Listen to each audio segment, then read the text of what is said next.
trasfondo histórico, ¿verdad? Para que podamos entender, ¿verdad? Porque si no vemos el trasfondo histórico, hermano, muchos no vamos a saber de qué estamos hablando. Miren, ahí está un mapa, ¿verdad? Del capítulo del 1 al 3 encontramos las iglesias de Apocalipsis, ¿verdad? Miren, ahí están. ¿Cuántas son? ¿Cuántas son, hermanos? Son 7, miren. Está Pérgamo, Tiatira, Sardis, Filadelfia, Esmirna, Éfeso y la Odisea, ¿verdad? Y la Tierra Santa, hermanos, está acá de este lado, ¿verdad? Pero bueno, de hecho ahí en sus Biblias traen los mapas, pero eso véanlo allá en su casa. Pero aquí está, hermanos, de la iglesia que vamos a hablar, aquí está la de la Odisea, ¿verdad? Entonces, hermanos, esta congregación, la Odisea, fue establecida por el apóstol Pablo, hermanos, ¿verdad? En esa ciudad, hermano, la Odisea era una ciudad, así como Ciudad Acuña. Hermano, aquí en Ciudad Acuña, ¿cuántas iglesias de Cristo hay, hermano Donaciano? Hay 5, ¿verdad? Está la de Aeropuerto, la de Atilano, la de la primera de Mayo y las otras, ¿verdad? Pero, hermano, cada lugar o cada congregación no es, la iglesia de aquí no es igual que la de allá, ¿verdad? Cada quien tiene su manera de ser, su manera de comportarse, ¿verdad? Entonces, el Señor, hermanos, el Señor Jesucristo está entre nosotros, ¿verdad? ¿Y qué es lo que Él desea de cada uno de nosotros, hermanos? Que amemos la obra, ¿verdad? Que amemos porque ¿a qué vino, hermanos? ¿Cuál es el propósito de la iglesia y cuál es el propósito de Cristo? ¿Verdad? Es traer vida eterna, hermanos, para todo ser humano, ¿verdad? Y eso es lo que tenemos que hacer, ¿verdad? Pero a veces, hermanos, nosotros entramos en el cristianismo y ¿qué sucede? Decía un hermano, entramos con bríos y acabamos con escalofríos, hermano, y no debe de ser así. Hermano, los cristianos siempre debemos de estar con ese ánimo, con ese entusiasmo, ¿verdad? Entonces, hermanos, esta ciudad, ¿verdad? Era un centro médico que se especializaba en la producción de colirio especial para los ojos. ¿Sí han visto en las farmacias esa medicina, hermanos? El colirio, ¿verdad? No, sí, todavía se vende, hermano. ¿Verdad? Sí se vende. Entonces, era también, hermanos, era un centro de moda que producía lana negra y era muy cara. Hermanos, y cerca de ahí de la Odisea estaba Heriápolis, donde manaba agua caliente. Era como un ojo de agua, hermanos, salía agua caliente, ¿verdad? Pero al momento que iba corriendo se tornaba tibia, resultaba en agua tibia. La Odisea era una ciudad muy próspera, hermanos, con mucho comercio y bancos muy prósperos. Miren, tanto era la riqueza de esta ciudad que en el terremoto que tuvieron en el año 60 después de Cristo, Roma les dijo, les vamos a ayudar, y ellos dijeron que no queremos ayuda porque nosotros tenemos suficiente dinero para reconstruir la ciudad, hermano. Entonces, en aquel entonces había muchos ricos ahí, era como Wall Street de Asia. Era una ciudad llena de millonarios, hermanos, esta ciudad. Así que, hermanos, era una ciudad que se creía autosuficiente, sin necesidad de la ayuda de los demás.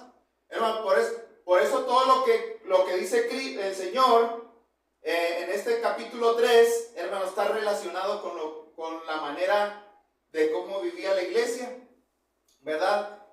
Entonces, hermanos, todo esto, lo que sucedió en esta iglesia, ¿verdad? Pues también puede suceder aquí en cualquiera de nosotros, ¿verdad? Entonces, ¿qué es lo que nos enseña, hermanos, la Escritura respecto a esta iglesia? Bueno, ahí están en pantalla, hermanos, miren, ahí está lo que vamos a ver. ¿Qué es lo que nos enseña el capítulo 3 de Apocalipsis? Bueno, primeramente nos habla la descripción de Cristo para la iglesia en la Odisea, hermanos. Miren, aquí está, bueno, si tienen su Biblia, ahí en el versículo 14, miren, dice, el versículo 14 dice, y escribe al ángel de la iglesia en la Odisea, he aquí el amén, el testigo fiel y verdadero, el principio de la creación dice esto, yo conozco tus obras, que no eres frío ni caliente. Ojalá fueses frío o caliente, pero por cuanto eres tibio, te vomitaré ¿de qué? De mi boca, hermanos. ¿Verdad? Entonces, hermanos, fíjense, lo que primero que vemos es de que Cristo se está presentando. ¿Verdad? Él está dando sus credenciales, Él está diciendo quién es. Porque a veces, hermanos, no entendemos quién es el Señor. ¿Verdad? Es lo que yo les decía. Hay quienes le dicen Jesús, hermano, pero no debemos decirle Jesús, porque Jesús, cuando decimos Jesús es como si fuera cualquier profeta. Hermano, el Señor es nuestro maestro, ¿verdad? Lo debemos de respetar y Él es Él es la autoridad, hermanos, Él es la cabeza, ¿verdad? Por eso dice, hermano, fíjense, Él dice que Él es el amén. Amén, ¿qué significa? Así sea. Hermano, pero bueno, tiene más significado, no nomás es así sea, hermanos. ¿Verdad? O sea, así sea significa que Cristo es la confirmación, la garantía o seguridad de que podemos confiar en lo que Él dice. ¿Verdad? Por eso el Señor, hermano, el Señor nunca nos mintió, el Señor nunca miente, Él siempre dijo la verdad.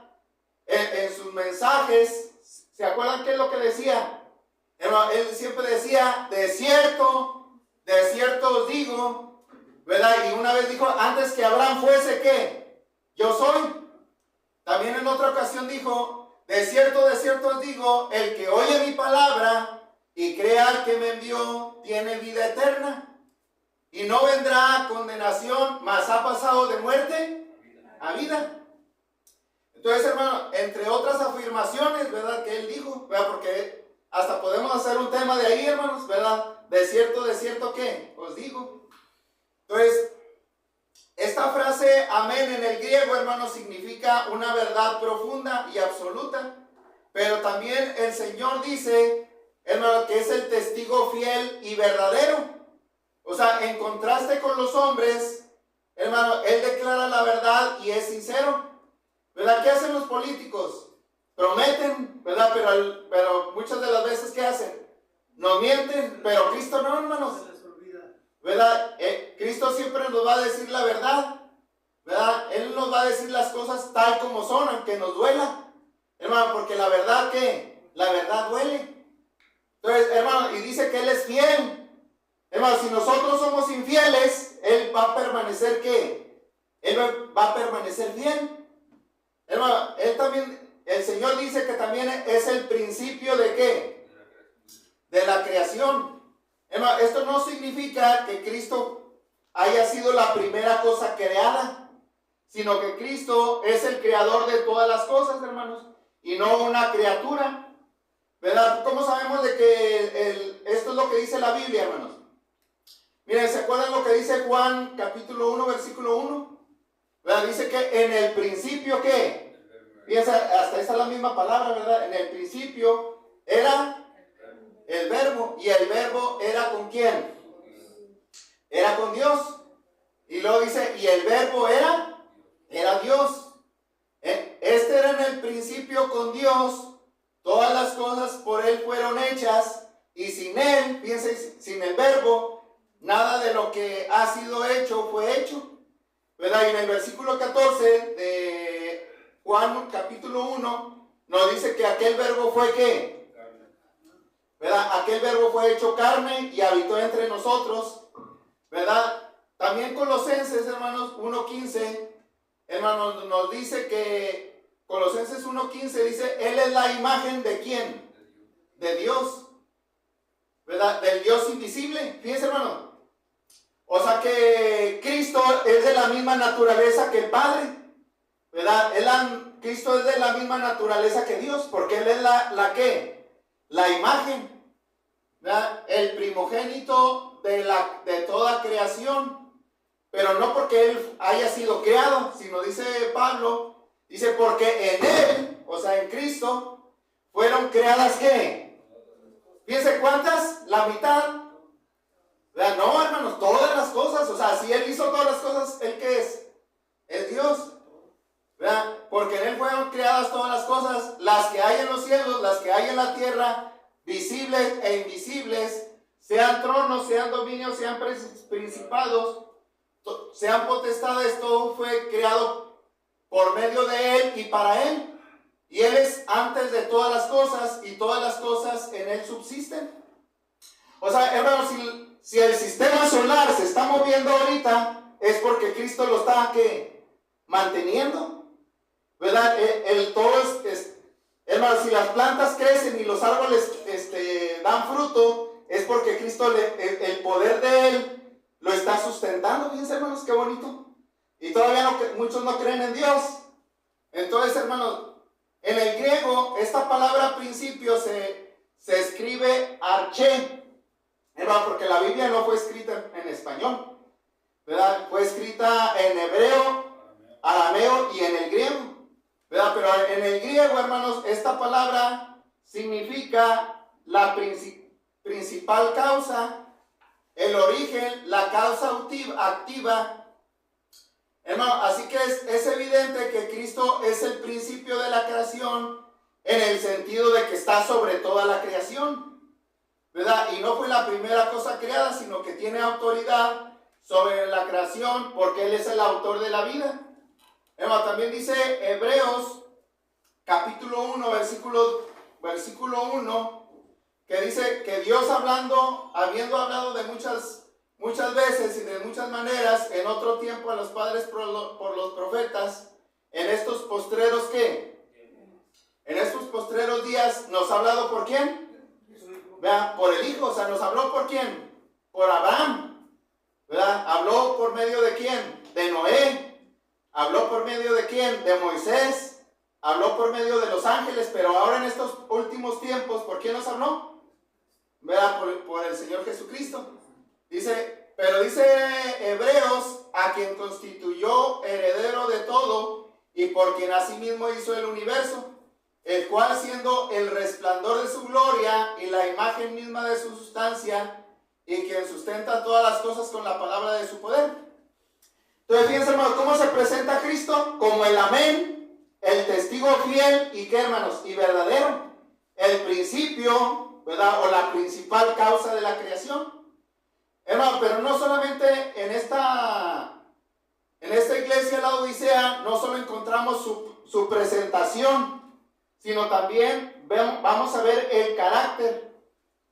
Hermano, dice el versículo 15 de cómo era el carácter de la Odisea. ¿Verdad? Dice el versículo 15, yo conozco tus obras, que no eres frío ni qué, ni caliente. Ojalá fueses frío, pero por cuanto eres tibio y no frío ni caliente, te vomitaré ¿de qué? De mi boca.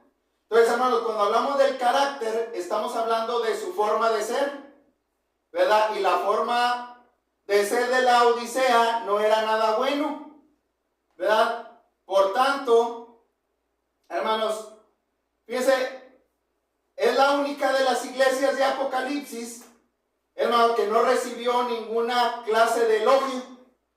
¿Sí? Hermano, en las demás, pónganse a leerla ya en su casa y van a darse cuenta de que a todas las iglesias les decía, pero retienes ¿qué? A una le dijo, retienes mi nombre y no has negado ¿qué? Mi fe. Y así a cada una, hermanos, decía algo bonito, ¿verdad? Que tenía sus defectos, pero también tenían sus virtudes, pero de esta no dice ninguna virtud.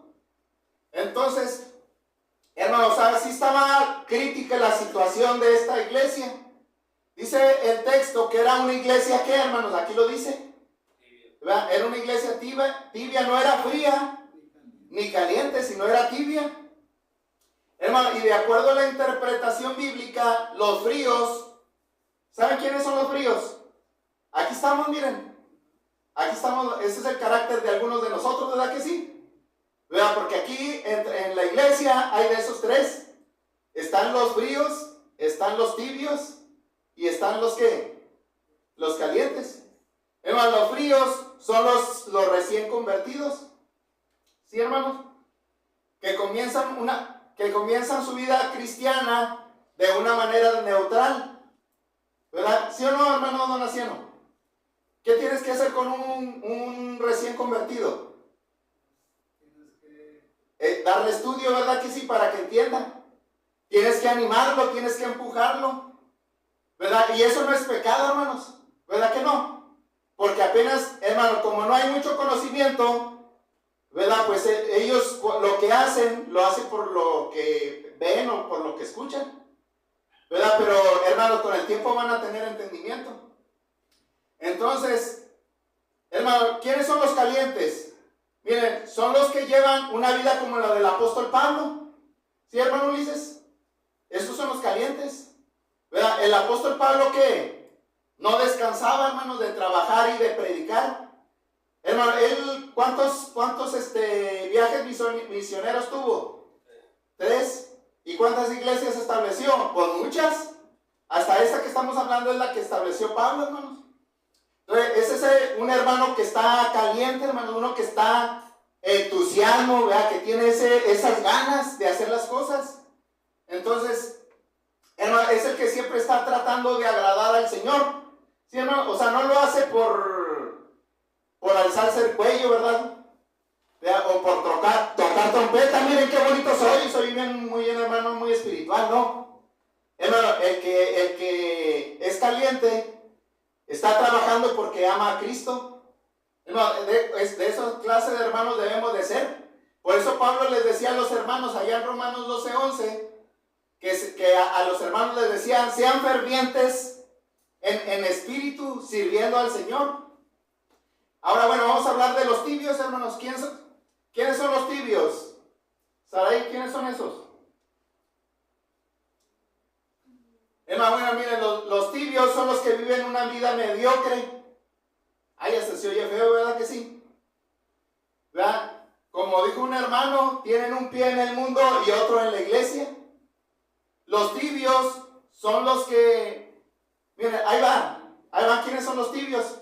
Hermanos, miren, los tibios no son como los convertidos, que los convertidos no tienen conocimiento, hermanos.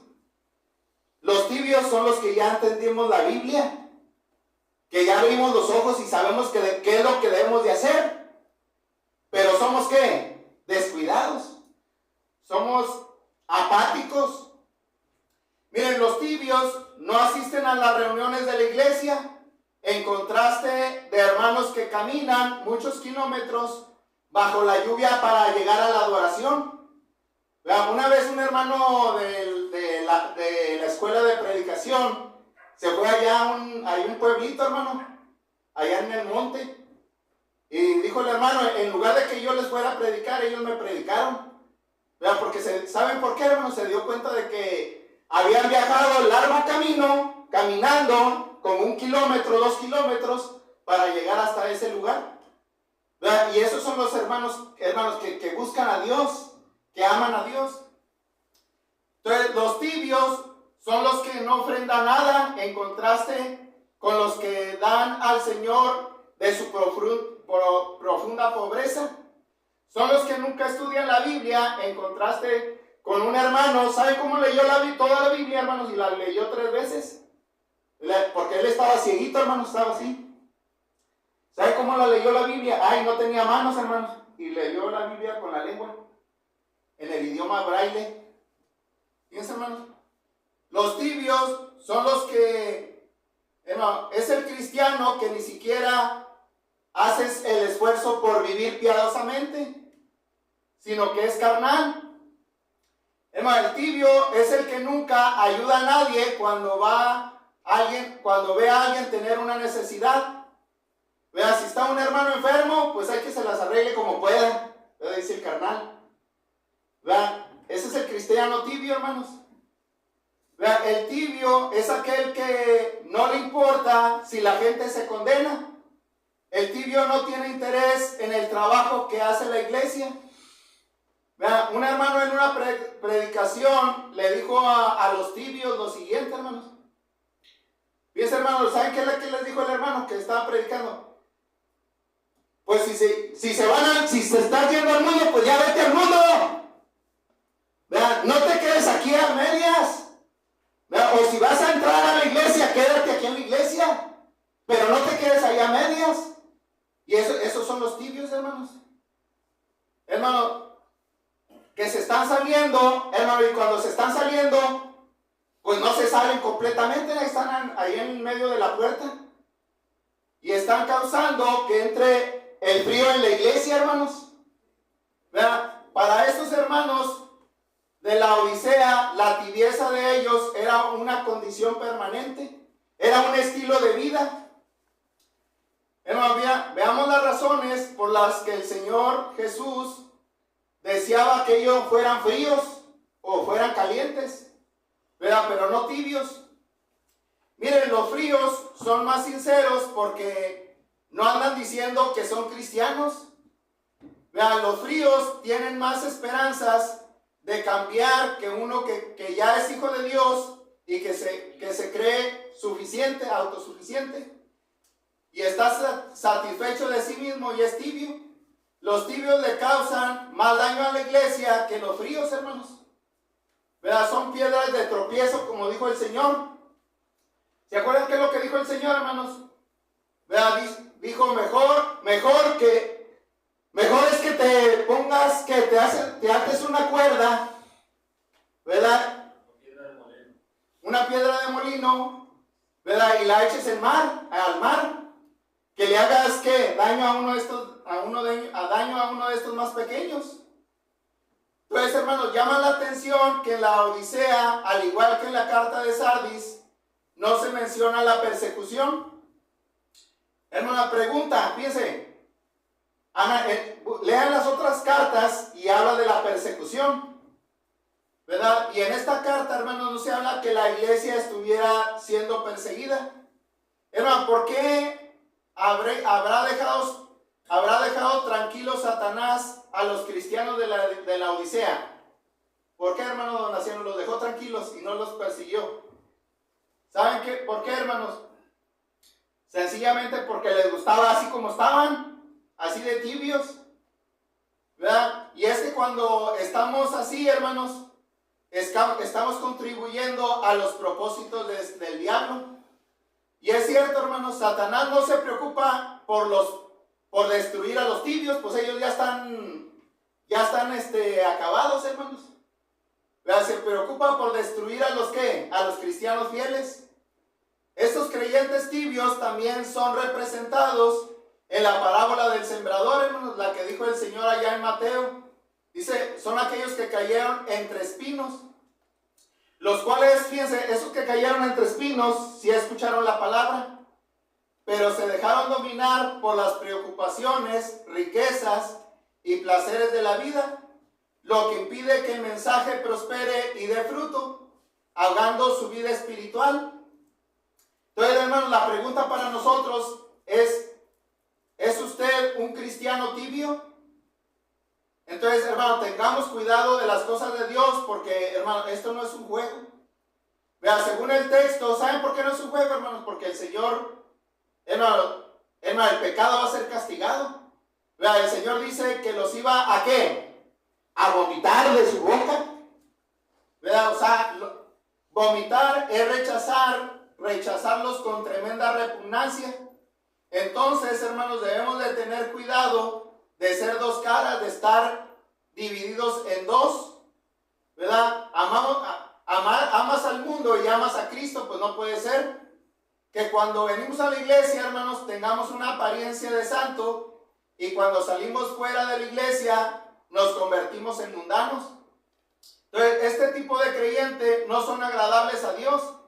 Santiago habla del hombre de doble ánimo, hermanos, que es inconstante en todos sus caminos, porque son arrastrados como las ondas del mar, ¿verdad? ¿Sí, hermanos? Entonces, miren, ahora, ¿qué es lo que provocó, hermanos, que estos cristianos fueran tibios? Ahí lo dice en el versículo 17, hermanos, miren. Ahí vamos a ver la causa de esta condición espiritual en la Odisea. Era que confiaban en sus propios recursos. Fíjense, dice el versículo 17, porque eran tibios. Fíjense, ellos decían, porque tú dices, yo soy rico y me he enriquecido y de ninguna cosa tengo necesidad. Y no sabes que tú eres un desventurado, miserable, pobre, ciego y desnudo.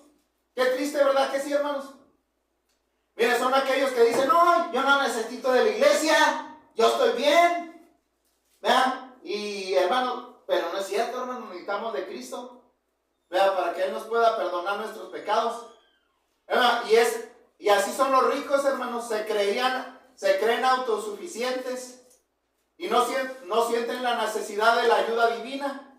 Por eso, hermanos, esta iglesia se creía rica, pero en realidad era una iglesia ¿qué? Era una iglesia pobre. Esto nos revela el peligro grave de las riquezas, hermanos. Anda, hermanos, pues así, si nosotros estamos pobres, pero a veces tenemos corazón de rico, ¿verdad? Y ese corazón de rico nos hace que olvidarnos de Dios, y en lugar de que lo pongamos en primer lugar, pues no lo ponemos en primer lugar, hermanos.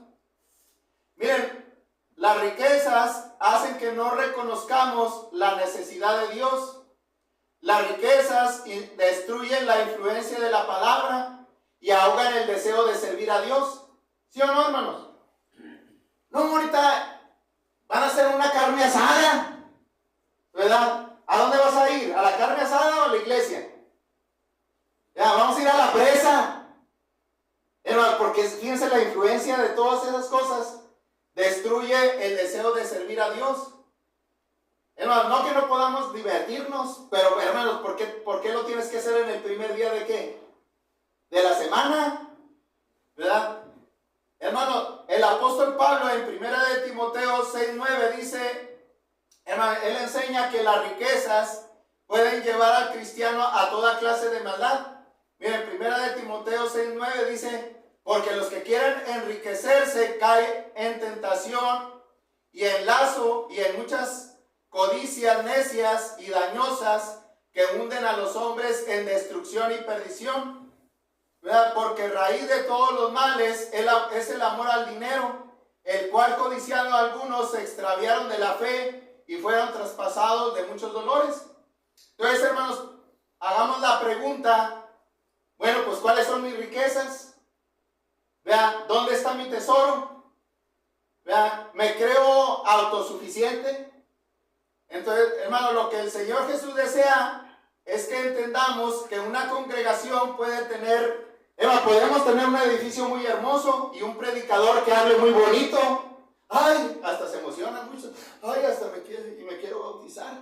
¿Verdad? Hermano, pero pues si nuestro corazón tiene un corazón de tibio, pues va a seguir en las mismas. ¿Verdad? Entonces, hermano, aunque la iglesia tenga un impresionante programa de trabajo, aún así, hermano, los tibios están muertos. ¿Verdad? Esta iglesia en la Odisea era una iglesia rica, pero en realidad era ¿qué? Era pobre. Hermano, no era como la iglesia de Esmirna. Fíjense, la iglesia de Esmirna era pobre, pero para Cristo en verdad ella era ¿qué? Era rica, hermano. Hermano, yo fui allá para San Luis Potosí. Allá hay un ranchito que se llama El Milagro, hermano, allá en el monte. Cuando estaba en la escuela de predicación, nos mandaron hasta allá, hermano, allá en el monte. Así la sierra. Y tuvimos que ir caminando como unos 6 kilómetros. Hermano, no había, está seco, no hay agua. Yo no sé cómo sobrevivían los hermanos. Hermano, pero fíjense que nos recibían con ese cariño, con ese amor. Y cuando cantaban, hermanos, cantaban con ese gozo. Hermano, y es que sí es cierto, hermanos. Porque para ellos, hermanos, ellos entienden que hay un Dios. ¿Verdad? Y esa pobreza, hermano, y sí es cierto. ¿Verdad que cómo son los ricos? Pues tenemos muchos patrones ricos. ¿Cómo son los ricos? Ellos no están pensando en Dios, están pensando en, ¿y cómo le voy a este año voy a vender más? ¿Verdad? Y este año tengo que ganar más dinero porque me quiero comprar una camioneta. ¿Verdad que ellos no están pensando en Dios, hermanos? ¿Verdad? Por eso dijo el Señor que es más difícil que pase ¿qué? ¿Verdad? Un camello por el ojo de una aguja que un rico ¿qué? No que sea imposible, hermanos, porque también en la iglesia de Cristo hay ricos, pero son contados. Entonces, hermanos, ojalá seamos como la iglesia de Esmirna, que que era pobre, pero en realidad era rica. Pero de esta iglesia de la Odisea no solamente vemos su carácter, sino también en el capítulo 3, versículo 18, encontramos la exhortación para la iglesia en la Odisea, hermanos. Miren, dice el versículo 18.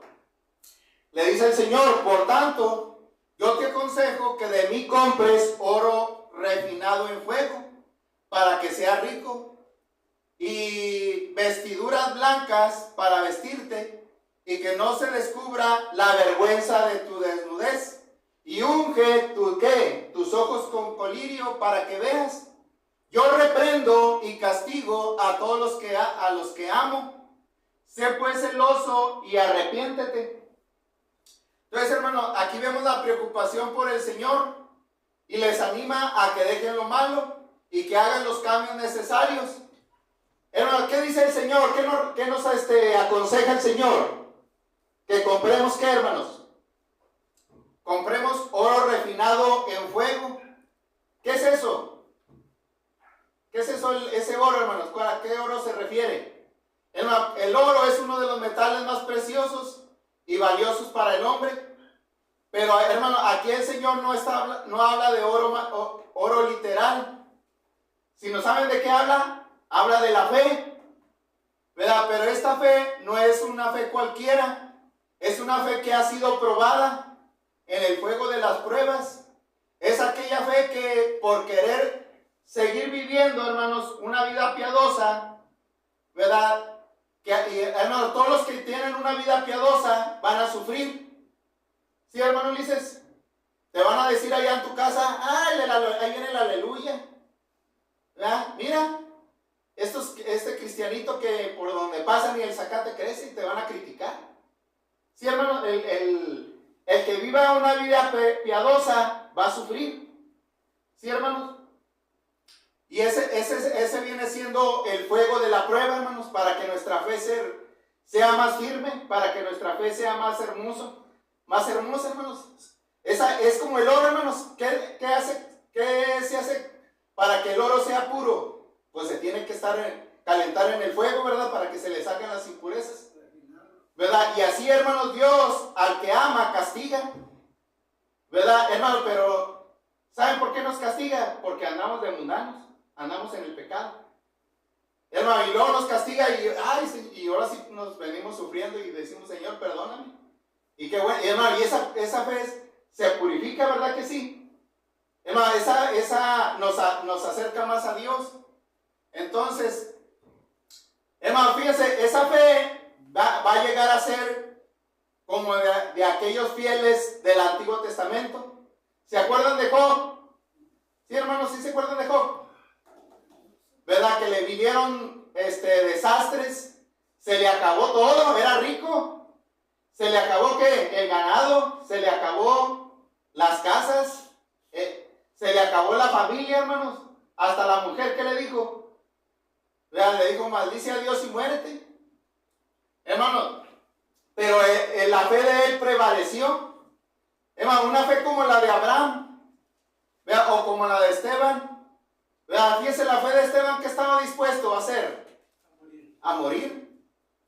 Hermano, dice primero de Pedro 1.6, dice primera de Pedro 1.6, dice: en lo cual vosotros os alegráis, aunque ahora por un poco de tiempo, si es necesario, tengáis que ser afligidos en diversas pruebas, para que sometida a prueba vuestra fe, mucho más preciosa que el oro, el cual, aunque perecedero, se prueba en fuego, sea hallada en alabanza, gloria y honra, cuando sea manifestado Jesucristo. O sea que Cristo va a venir, ¿por qué, hermanos? Cristo va a venir por segunda vez. Hermano, ¿por quién viene? ¿Por los tibios? No, hermanos, vienen por los que tienen esa fe, ¿verdad? Por eso debemos de comprar esa fe al Señor. Hermano, que tengamos la misma fe del Señor Jesucristo, que Él murió, ¿por qué? Nuestros pecados, hermanos. ¿Verdad? Va a venir por aquellos que tienen esa fe, no por los tibios, hermano. Hermano, este oro también es el que depositamos en el banco de los cielos, Vea, el Señor dijo allá en Mateo 6:19, dice, no os hagáis que tesoros en la tierra, donde la polilla y el orín corrompen, y donde ladrones minan y hurtan, sino haceos tesoros, ¿dónde? En los cielos, donde la polilla y el orín corrompen, y donde ladrones no minan ni hurtan. Hermanos, fíjense, pero también, ¿qué nos dice en esta exhortación el Señor Jesucristo, hermanos? Nos dice que debemos de ser, que nos vistamos de vestiduras, ¿qué? De vestiduras blancas. Vea, esa blancura y limpieza es la que nos da Cristo por medio de su sangre, cuando nos arrepentimos, hermanos. Miren, Apocalipsis 7:14 dice, fíjense, hermanos, lo que dice Apocalipsis 7:14, dice, yo le dije, Señor, tú lo sabes, y él me dijo, estos son los que han salido de la gran tribulación. ¿Vea cuál tribulación, hermanos? Pues cuando los perseguían los romanos, ¿verdad? Aquellos todos cristianos que fueron crucificados, que fueron quemados y que no renegaron de Cristo y que permanecieron firmes en su fe, ¿verdad? Pero Juan ya los está viendo ¿dónde? En el cielo, ¿verdad? Y Juan dice, estos son los que han salido ¿de qué? De la gran tribulación. Dice, y han lavado sus ropas y las han emblanquecido en la sangre ¿de qué? Del Cordero, hermano. O sea, si no entregamos nuestra vida a Cristo, nuestras vestiduras, ¿cómo van a estar? Manchadas, ¿verdad? Y tenemos que permanecer en Cristo, hermanos. Y tenemos que amar a Cristo. Si no amamos a Cristo, la sangre de Cristo no nos limpia, hermano. Miren, dice Juan 1:7. Dice, pero si andamos en luz, como Él está en luz, tenemos comunión unos con otros, y la sangre de Jesucristo, su Hijo, nos limpia de todo pecado. Pero también de acuerdo a Apocalipsis 19:8, estas vestiduras blancas son las obras justas de los vencedores. Miren, Apocalipsis 19:8 dice, y a ella se le ha concedido que se vista de lino fino, o sea, es la iglesia, hermanos. Vea, se vista de lino fino, limpio y resplandeciente, porque el lino fino son las acciones justas de los santos, ¿verdad? O sea que la vestimenta de estos vestidura blanca, hermanos, ¿qué es? Cuando ayudamos a los necesitados, hermanos. La vestidura blanca, ¿qué es? Cuando hacemos buenas obras, hermanos. Pero también, hermanos, necesitamos sanar nuestra ceguera espiritual. Pero el Señor dice, unge tus ojos con colirio para que veas. Es decir, hermanos, necesitamos tener una vista espiritual. La buena vista espiritual viene a consecuencia de prestar atención a la palabra de Dios. Hermanos, si no estudiamos la Biblia, ¿verdad? Y si no ponemos atención a lo que escuchamos y a lo que nos dice Dios, pues vamos a quedar ¿qué? Igual, ¿verdad? Vamos a estar secos. Necesitamos alimentarnos para que tengamos esa fe poderosa, ¿sí, hermanos? Para que tengamos esa vista espiritual. Hermano, ¿cómo estábamos antes? Antes de venir a Cristo, ¿cómo estábamos? Pues estábamos ciegos, ¿verdad que sí?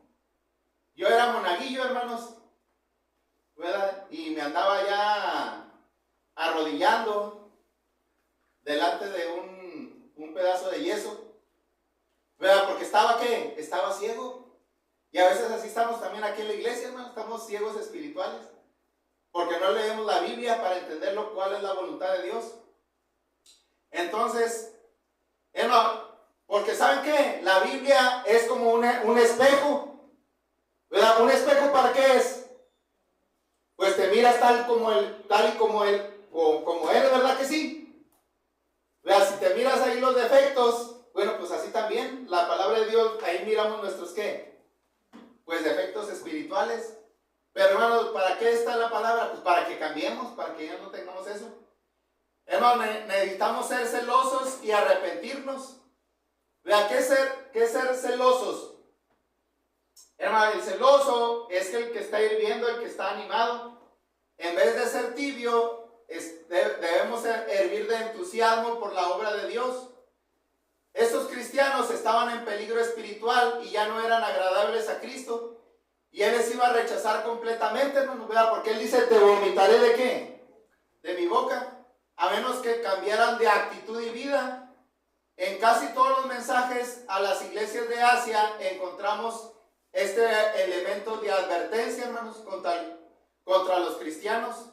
Esta enseñanza claramente contradice el concepto de Juan Calvino. ¿Saben qué es lo que enseña la doctrina de Juan Calvino? Que una vez eres salvo, pues ya eres siempre salvo, aunque hagas lo que hagas. O sea, si ya te bautizaste y ando de ratero, no, pues ahorita me perdona Dios, ¿verdad? Porque una vez salvo es siempre que salvo. Esa es la doctrina de Juan Calvino, hermano, y no es cierto, ¿verdad? Porque aquí en las cartas, pónganse a leer las cartas, y el Señor lo reprende y dice, si no cambias, te va a ir mal.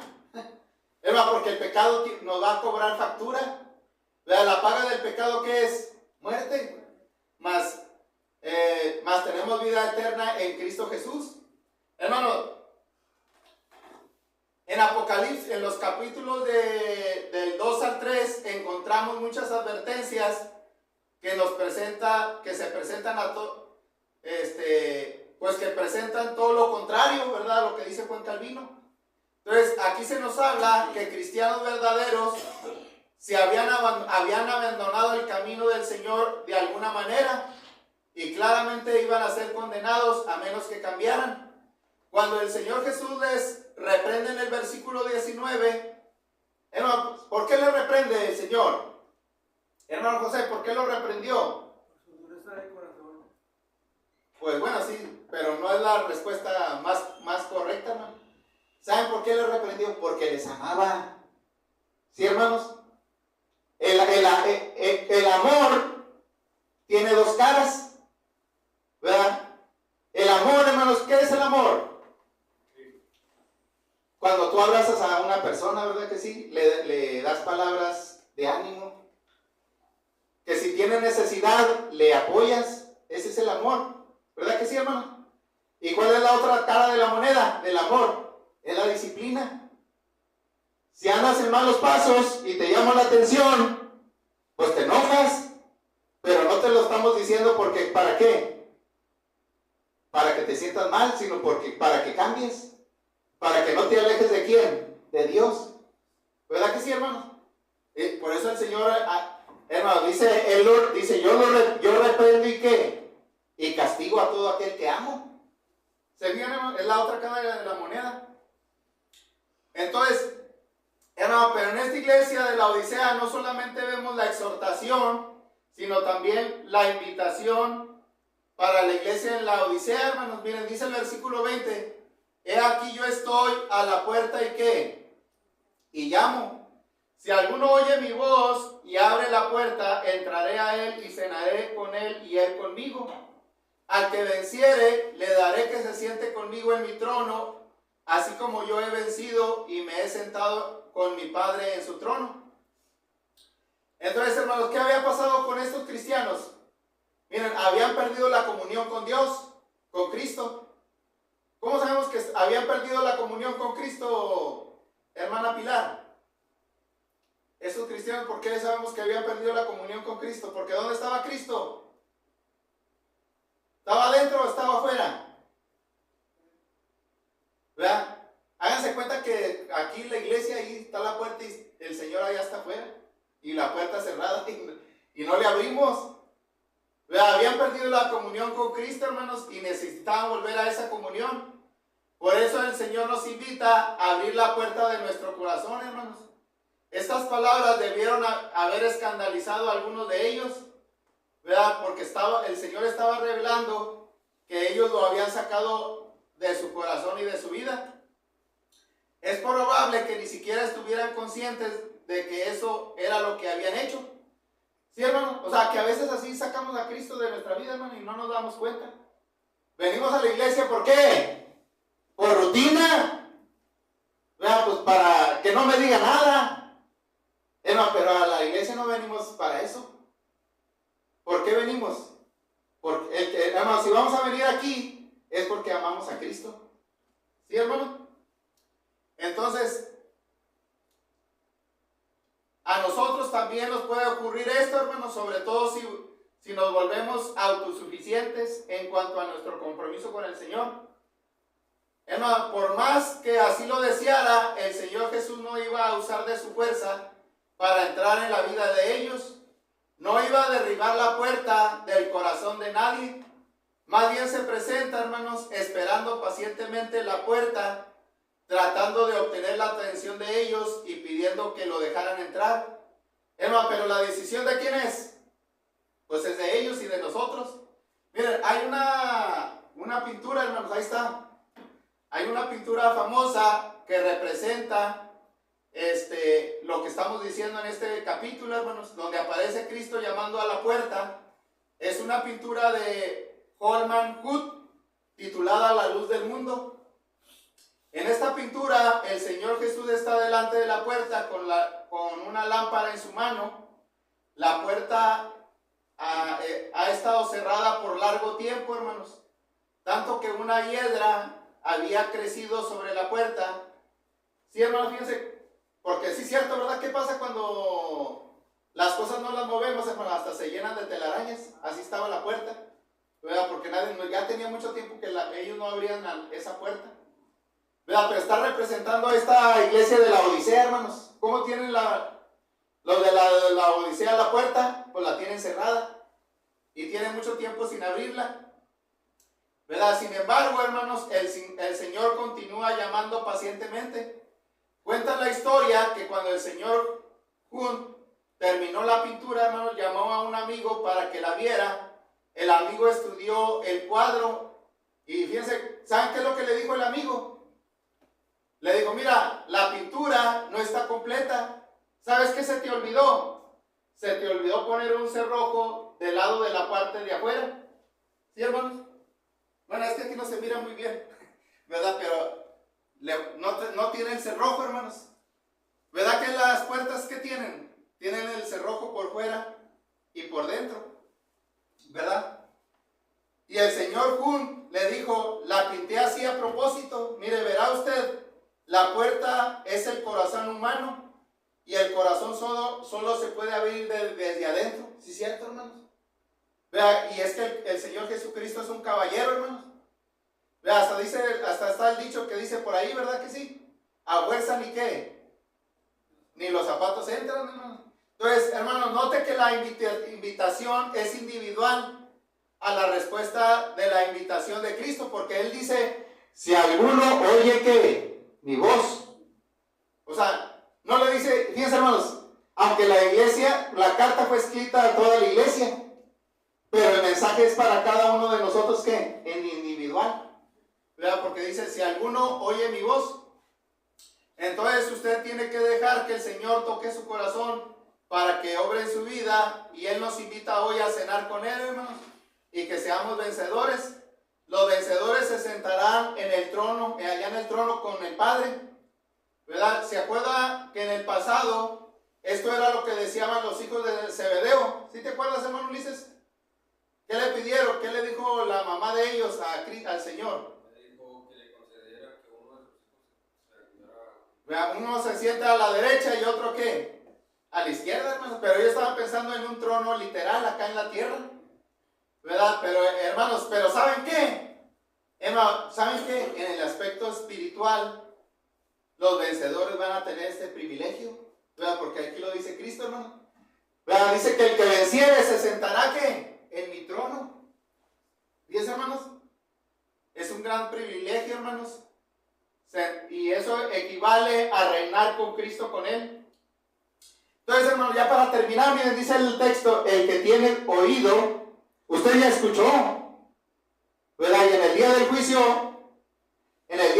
hermanos, vamos a dar cuentas. Y en el día del juicio va a decir, no, pues yo no supe, hasta crees. Ahí te habló, estuvieron hablando la palabra de Dios ese domingo, ¿verdad? Donde Cristo te hacía la invitación, ¿verdad? Dice el versículo 22, el que tiene oído, oiga lo que el Espíritu dice a las iglesias. Entonces, hermano, es una exhortación individual, pero también una amonestación para la iglesia de todos los tiempos. Vean, necesitamos escuchar al Espíritu Santo. Y necesitamos acudir al Señor Jesús humildemente. Y necesitamos ser celosos de la obra de Dios. No cristianos light. Vean, sino fervorosos en la obra de Dios. ¿Verdad? Que el amor de Cristo, hermanos, nos ayude a arrepentirnos y que abramos la puerta de nuestro corazón para ser vencedores. Hermanos, la Odisea hoy en día, hermanos, no tiene vida. Sí, hermanos, si ustedes buscan ahí en el internet, la Odisea, esta ciudad no tiene vida. Es una ciudad enterrada, ni siquiera los arqueólogos la han excavado. Solamente en la parte superior han encontrado unos imponentes arcos y otras estructuras, cual gigantescas lápidas del suelo rocoso, y constituyen un triste recuerdo de la orgullosa ciudad que, hermanos, entre comillas, lo tenía todo, hermanos. ¿Verdad? Entonces, hagamos una aplicación personal a nuestra vida, hermanos. ¿Está usted menos cerca de Jesús? ¿Será posible que Jesús esté afuera llamando a la puerta de nuestro corazón? ¿Ha disminuido su entusiasmo por el cristianismo? ¿Se ha hecho tibio usted en el servicio al Maestro? ¿Ha perdido usted el entusiasmo? ¿Se ha conformado con una cómoda rutina espiritual? Bueno, si es así, es hora, hermanos, de renovar nuestro compromiso con el Señor. Dios desea que usted se llene de entusiasmo en el servicio a Él. Debemos entender que aunque el Señor no aprueba el pecado, hermanos, de las diferentes congregaciones, las invita a arrepentirse y todavía las ama. En ninguna otra carta es tan manifiesto como en esta iglesia se manifiesta el amor de Cristo, hermanos, a esta iglesia. ¿Verdad? Porque anda buscando, fíjense, Cristo todavía, aunque estaba ya casi muerta. Fíjense, hermano, esta iglesia tibia ya estaba casi muerta. El Señor todavía ahí anda. Los anda buscando, ¿verdad? Y quiere que no se dejen de la mano de Él. Qué bonito, hermanos. ¿Verdad? Porque Dios es grande en misericordia, hermanos. De hecho, hermanos, no había nada bueno que el Señor pudiera decir de esta iglesia. Sin embargo, Él todavía las amaba. De igual modo, usted y yo debemos de amar a la iglesia con todos los defectos, hermanos. Fíjense. O sea, que esa lección es también para nosotros, hermanos. Si no aprendemos a amar a la iglesia con todas sus imperfecciones, no la amaremos jamás, pues siempre ha tenido y siempre tendrá defectos. El Señor Jesús extiende sus manos a toda persona y les invita a los que lo han dejado de entrar en sus vidas. ¿Sí, hermano? Él quiere que todos los hombres sean salvos y vengan al conocimiento de la verdad. Si usted tiene fe en Él, puede ser bautizado en Cristo y así vestirse de Cristo, y así usted llegará a ser parte de Él y Él parte suya. Sin embargo, no debemos perder de vista, hermanos, el hecho de que la invitación que Jesús hace en este capítulo 3 de Apocalipsis, hermano, no es tanto para los que no han buscado a Dios. ¿Saben para quién es más la invitación? Es para nosotros, los que ya somos cristianos. Vea que algunos somos apáticos, hermano José, y se están alejando de Él, como los de la Odisea.